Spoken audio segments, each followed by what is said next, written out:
Guys, welcome to the fourth episode of Move by Move, where I'm explaining you my move thought process during the actual rapid games. We're sitting at 2201 and we have an opponent from US. We're playing with black pieces. Fortunately, we faced the stupid freaking English opening, almost London. We'll play G6. That's kind of the system that my coach kind of taught me. You know, he told me like, man, if you don't want to learn anything, just play G6 against English and then play Bishop G7, A7, D6, and at some point F5. So that's the plan for this game. We don't know any theory, and actually English opening is one of those openings where, right, you probably know some stuff, but it's like you don't know much.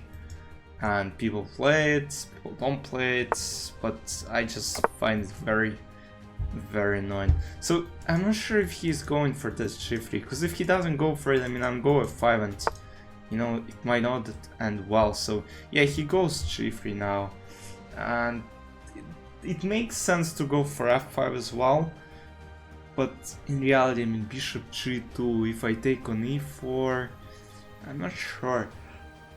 F5 C6 is one of the options which I wanna, you know, take. C6 D5 takes. Let's say I go H5 H4. H5 Bishop G2 H4.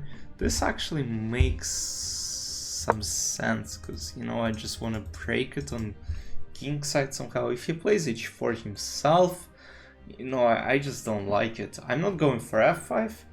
He might go for F5 actually. And then, you know, there are Bishop G5 ideas and whatnot. So I'm already getting very, very annoying games. So we'll of course analyze it afterwards. I think this might be a very good solution, because if this happens, I'm pretty sure this should happen, because I might play knight c6, threatening this pawn on h4. There is bishop e3 though, so still very, very kind of annoying position, honestly. And now f5, f5 just the move which I really want to make, but it's like, you know, I'm risking a lot, because f5 there is even takes, and then takes on some rook g1, let's say. I'm not so sure, but something like c6 and d5 might actually work out, but unfortunately I have to deal with this f5 idea all the time. So yeah, d5, yeah, it will be interesting to see if he'll come up with something. When was this account? Alright, registered this year, you know how I feel about it. But alright, I mean, so far it's like whatever.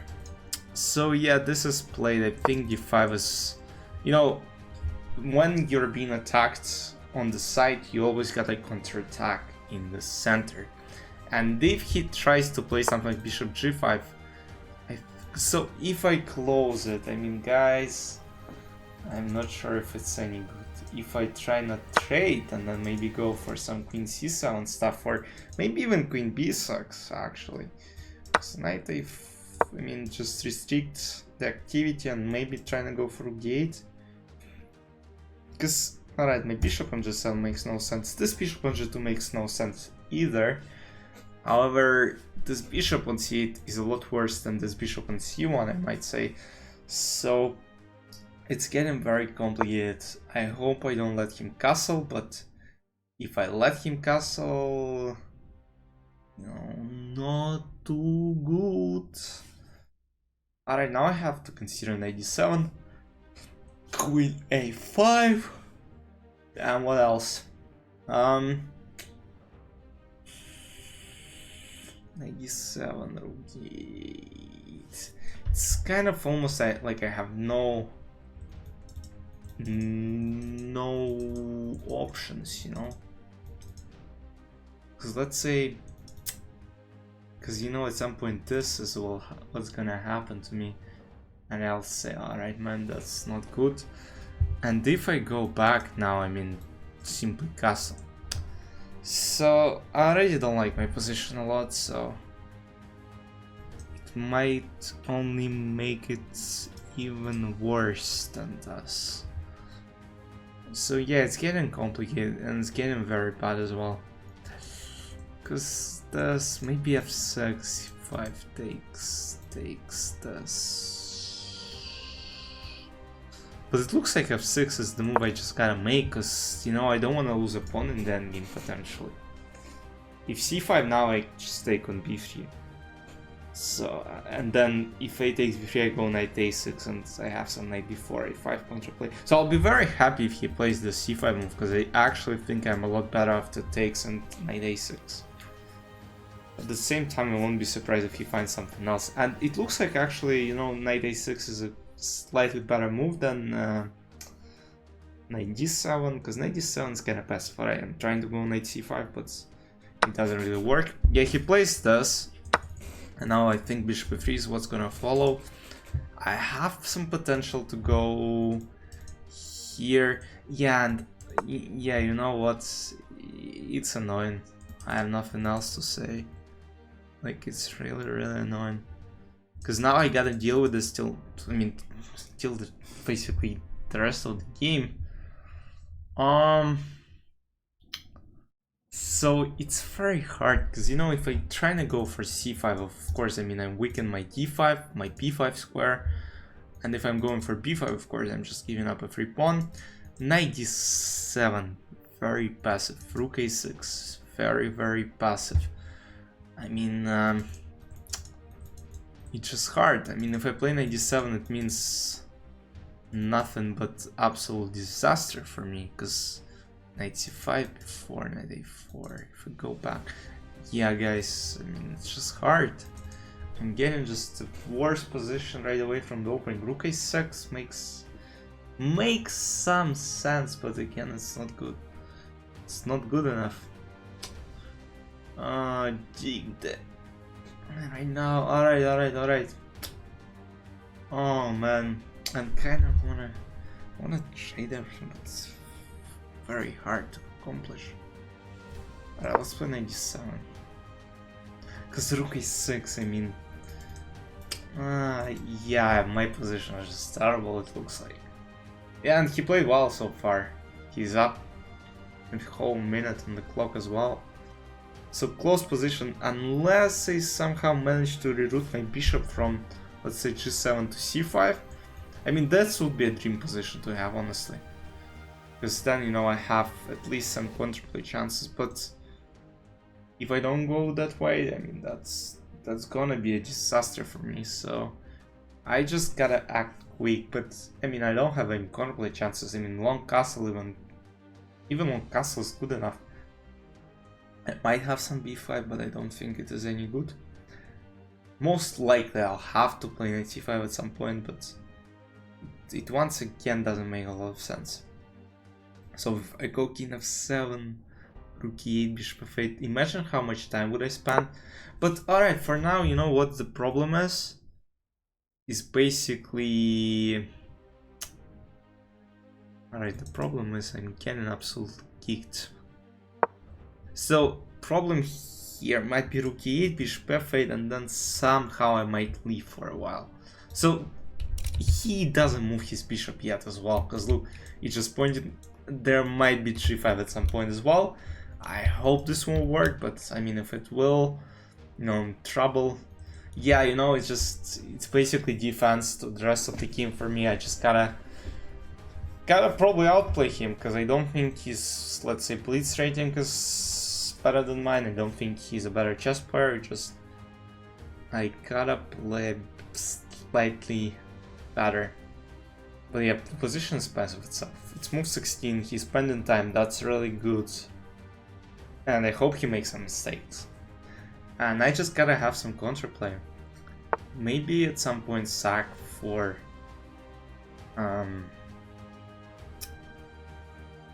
freaking. Alright, you know what the idea right now is? Let's go for maybe rook e8. Or should I go for g5 now? And then just hope that I won't lose. Rook d1 right now, knight c5, b4, I've calculated knight a4, and I'm like, alright, this pawn is protected. If knight a4, rook a4, at least I have a move to, you know, counterattack. At least for once. Once again, I mean, card to play, I agree with you, but I have no choice here, unfortunately. And all I gotta do right now is somehow get my bishop to f8 as soon as possible. And just hope that there will be nothing, you know, no bad things for me. Even though I already don't believe in all of that. Even though I'm saying it. But I'm trying to stay positive here, of course. Because I just don't understand what chances I might have. And look how smart he's playing. So basically his idea right now is to play king b2 and then play b4. And then knight a4 takes king b3. I might actually still survive. Let's go here. King b2, bishop f8. Before knight a4 takes king b3. I still have some b5. So still, you know, some little counterattacks. Unless I blunder something right now, I mean, still surviving for a little. Bishop f8 and knight j8. I mean, that's just my hope. But even afterwards, yeah, it's just hard. b4, knight a4. You know, at some point it looks like... Actually, wait. Now some knight d5, you know, is gonna kind of threaten. I mean, I'm still probably worse even after rook d5 takes and knight d5. But, you know, at least the game is getting fun, you know? Maybe knight f5. Knight d5. Yeah, knight d5. But it's like... Alright, now he takes. Knight a4, I have knight d5, as I said. If rook d5, I think I can just take. Very passive, I know, but... Knight a4 I also might consider b5. I mean, now knight d5 is kind of a threat, I guess. Because, you know, there's also ideas of going rook a2 at some point, so I think what he's gotta play is play something like this. And then I just gotta... Yeah, guys, probably, you know what, I shouldn't give up the squares, even though he'll trade me, you know, an exchange, but I just gotta find a different way. Maybe go knight j8, bishop e7, because the problem is my bishop on c8 is not going anywhere as well. My bishop on... Okay, this bishop has a potential, no, bishop d6 does, and somehow it's getting better, while this bishop has almost no potential, because it is just standing there doing nothing. So... yeah, this now protected. Knight f5 takes. As I said, I gotta find a way. If rook d8, I think bishop f7 is what I gotta play. And then, you know, slowly king f8, knight h6, knight f7, and trade rooks of the this freaking board. And then just hope that I won't have any troubles along this. Because look, bishop protects c5. Alright, he's getting low on time, so guys, I think I have advantage after all. You know, I have to defend still, but I think now he's getting a lot better. So yeah, he plays this. Now bishop e7, and then knight a4. I think rook a6 is what's, you know, what should be good here in this specific scenario. Maybe even b5 at some point, but knight e3, b6. Alright, he plays here, and now it's just all about basically going knight h6, knight f7, rook d8, and rerouting everything. And my knight potentially to d4. He doesn't have any squares for his knights though, even if he, I mean, no squares, guys. So he has to sacrifice something, while I'm just going knight h6, knight f7, rook d8. I'll call this, I mean, we can call this episode something like, you know, masterpiece of maneuvering, because... Oh, he's offering me a draw, but no, man. I'm not accepting it because I think I'll outplay you. I'm moving my knight to f7. He has to attack it, but he has no way to attack it. And he's offering me a draw, and he knows he's losing, and he's offering me a draw. That's good. He's not technically losing, but it's like, you know, I'm just making it fun for you. Maybe this position is drawn after all, but I just have more time. So let me play maybe b6. But b6, nah, I'll play this and trying to go for rook d4. Because a5, I think knight f7. So yeah, as I said, my bishop has some potential. This, and now of course, if he's gonna offer me any trades, I'm going rook d4, and I might actually, you know, sacrifice and exchange rook d4.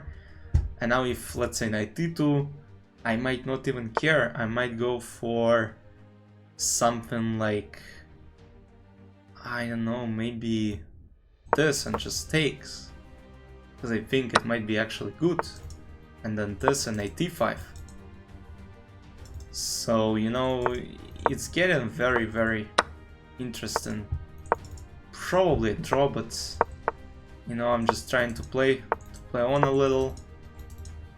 Alright, and then basically takes, rook b8, rook b3 has been kind of threatened. I mean, my king potentially goes to this, rook b1. Do I have take and then go here? a5, bishop c4, a6, basic king c7. What if I play this and then bishop a6? Because there might be some troubles. This. Oh, now I take, no? And then d3 push. Bishop b5. I mean, I have no troubles. I think I'm actually winning because c4 and d3 is gonna follow. Yeah, he could have won, but of course not with the time like that. Now just c4 and ends the game, I guess. Because my bishop on e5 feels very promising. Yeah, probably this sacrifice didn't really work out, but no, he should just resign. And we're getting another freaking win. And we'll, of course, analyze it afterwards, because I'm very interested in what was going on there. So, yeah, he plays there. I think c4 is quite a good move, c4. And if a7, I think this is really, really good. And rook b8, I have some. I mean, obviously I can take, but I can always play this as well. You know, just kind of troll him a little, just to make it more fun. Because my pawns are just moving very quickly towards final points, which is freaking promotion square. And he resigned. Let's go. Oh, he didn't resign. It's actually he lost some time, but it's a win. Now let's get to the analysis. Alright guys, now you will see this game review tab with the accuracy of both players. I actually played, I mean, 2200 level, 81.5 accuracy, so let's get to the analysis. Okay, the game was actually very, very interesting, and alright, English opening didn't do anything here, and alright, probably computer won't like this. Yeah, computer already says h5 is move of freaking beginner. I kinda agree with computer, because you don't really wanna push h5 right now, because it might, you know, turn out well. Not well, because, you know, you still, you know, at some point you wanna go for f5, and h5 makes less sense. Alright, I'm trying to go for h4, but alright, this is what it is. So, h3, h4. At this point, h4 is another mistake, but I can't say it's like a huge mistake. Yeah, doesn't make a lot of sense, because my idea was something like knight c6 and then trying to go for h4. This is actually a good position. But of course, here I don't have to play it. They played g4, the best move. And now, of course, this is a big drawback of h4, because after g4, unfortunately, f5 move is coming. You can see this arrow drawn by chess.com. c6, and of course f5, and now I'm in slight trouble, I would say. And of course here would try to go for this and, you know, hope that I can have some counterattacking chances, but of course it's very hard from now on to play this. So f6, and the line I was calculating, I wanted to show you. So c5 takes knight a6, and I really like that I have this attacking opportunity on c5 and also jump my knight on b4, and I thought this might be good, but unfortunately the computer is saying I can't evaluate position the right way, because basically, yeah, computer is probably right. I mean, the only piece that is playing right now is my knight, and the rest of the pieces are just super bad, like yeah, it's super discoordinated. And this is probably almost the same thing we got into in the game itself, because I mean, yeah, I played bad, I tried. I mean, now it's the +2 advantage, so I mean, probably have to learn something else against English, or not play like this. Yeah, position is just +3. Position is just completely lost. Rook e8, bishop f8 takes. So first mistake. So here, of course, he should keep material on the board. He should keep this bishop, because this bishop is bad, while both of my bishops are bad here as well. So b4 is the move I calculate, but I thought knight a4. Oh, and now king b3. That's why.